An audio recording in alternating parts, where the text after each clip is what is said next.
जमीन होणार धोरणे मग किती सेकंद नव्हे स्वतः सर्वांचे शेत निवडले नव्हे पूर्ण झाडाचा पिकले झाले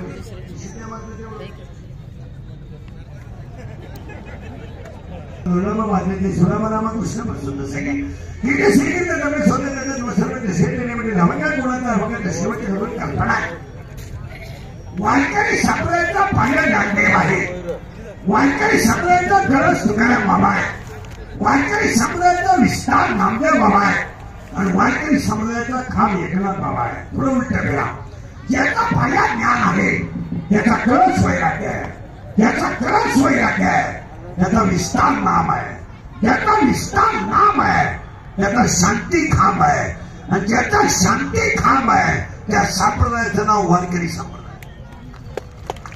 जगाच्या पाठीवर जेवढे संप्रदाय झाले असतील आपल्याला अजिबात घेणं नाही त्याचं कारण आहे आपल्या संप्रदायाचा पाया ज्ञान देव आहे या जगात वय विचारलं जात नाही जात विचारली जात नाही धर्म विचारला जात नाही कुल विचारलं जात नाही नोकरी विचारली जात नाही पगार विचारला जात नाही कोणी या माळ घाला असं जगातला एकमेव संप्रदाय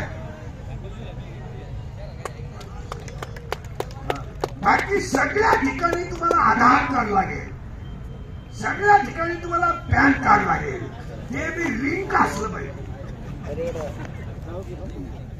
तुम्हाला सगळं लागेल आमच्याकडे यायचं आहे का फक्त एवढी बाई करण्यात लटवा आयुष्यभर सुखी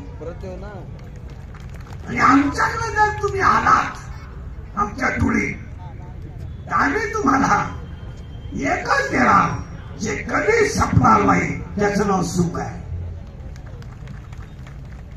सुख आहे म्हणून पाया ज्ञान देव आहे शब्द सोडण्यात आला ज्याचा पाया ज्ञान आहे त्याचा कळस वैराग्य आहे त्याचा कळस वैराग्य त्याचा विस्तार नाम आहे त्याचा विस्तार नाम आहे त्याचा शांती खांब आहे आणि त्याचा शांती खांब आहे त्या संप्रदायाचं नाव वारकरी संप्रदाय आहे कारण 12व्या अध्यायात असं म्हणणं आहे भूमी निघायला अभ्यासापेक्षा श्रेष्ठ ज्ञान पण ज्ञानापेक्षाही श्रेष्ठ देवाचं ध्यान भूमी क्लिअर करा हे देवाची सोडलेलं खाली घ्यायला कोण सोडलेलं सगळे लोक येतो नळमणीत चोरते लोक गेले तुम्ही गेल्या खेळातला घेणार नाही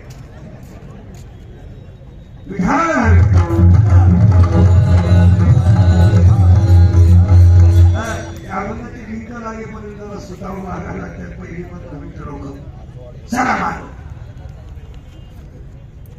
अभ्यासापेक्षा ज्ञान आहे सोडू नका अभ्यासापेक्षा श्रेष्ठ ज्ञान आणि ज्ञानापेक्षा श्रेष्ठ देवाचं ध्यान आहे पण एकदम 3 शब्द आहे अभ्यास केला तर ज्ञान आहे आणि ज्ञान आलं तर ध्यान आहे पुन्हा उलट फिरा रियाज केला तर भगवान आहे प्रॅक्टिस केली तर गायन आहे पुस्तक उचललं तर कीर्तन आहे नम्रता ठेवली तर लक्ष्मी आहे लीनता ठेवली तर व्यापार आहे आणि कष्ट केले तर भाकर आहे व्यायाम केला तर शरीर आहे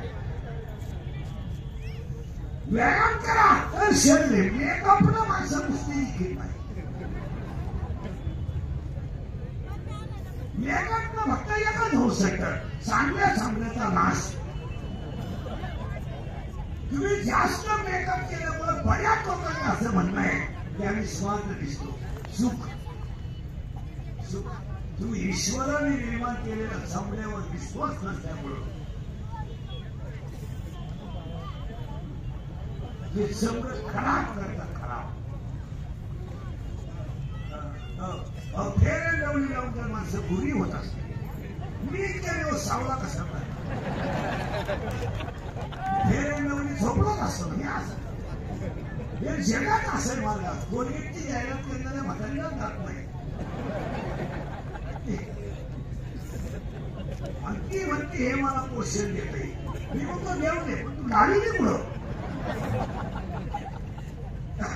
एक ओवी पाहिजे आणि पुढे त्याला ते थोडं कष्ट लावून देतो एकदा करंट लावून देतो फक्त अभ्यासापेक्षा श्रेष्ठ ज्ञान शब्द सोडून नका मजा राहत नाही पण ज्ञानापेक्षा श्रेष्ठ देवाचं ज्ञान आता बारीक आहे का रियाज केला तर भगवान प्रॅक्टिस केली तर गायन, नम्रता ठेवली तर लक्ष्मी, पुस्तक उचललं तरच कीर्तन.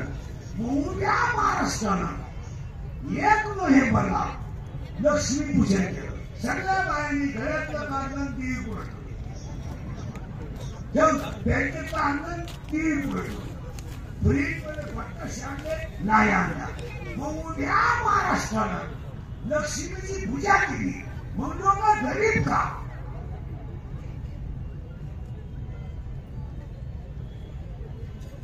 लक्ष्मीची पूजा करू नये लोक.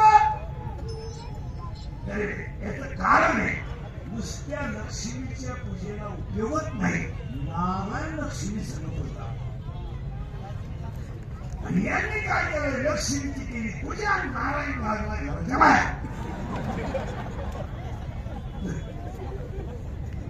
याला पुरावा इतका सुंदर आहे. लक्ष्मी सहित शोभे, लक्ष्मी असली तर नारायण.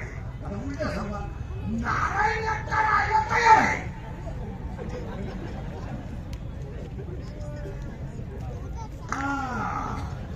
नारायण एकटा राहायला तयार आहे, पण लक्ष्मी नारायणाशिवाय राहते. जिथं नारायण गेला तिथे लक्ष्मी जाते. म्हणून अभंग चांगला बघा. पहिले पाय गरुडाचे पायी वेगळे आला होतो. मग पायी लक्ष्मीचे हाती. मग तुका म्हणे शेषा जागे करा. लक्ष्मीची पूजा करून देव मिळत नाही, त्याला नारायण पूजा. आता नारायण जर पूजला ना लक्ष्मी आपोआप येते.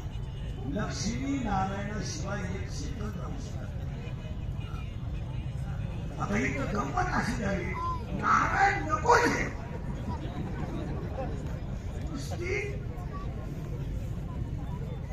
नुसती लक्ष्मी पाहिजे. आणि लक्ष्मी नुसती लक्ष्मी मिळणार नाही. आता मला उलटी होईल करायची.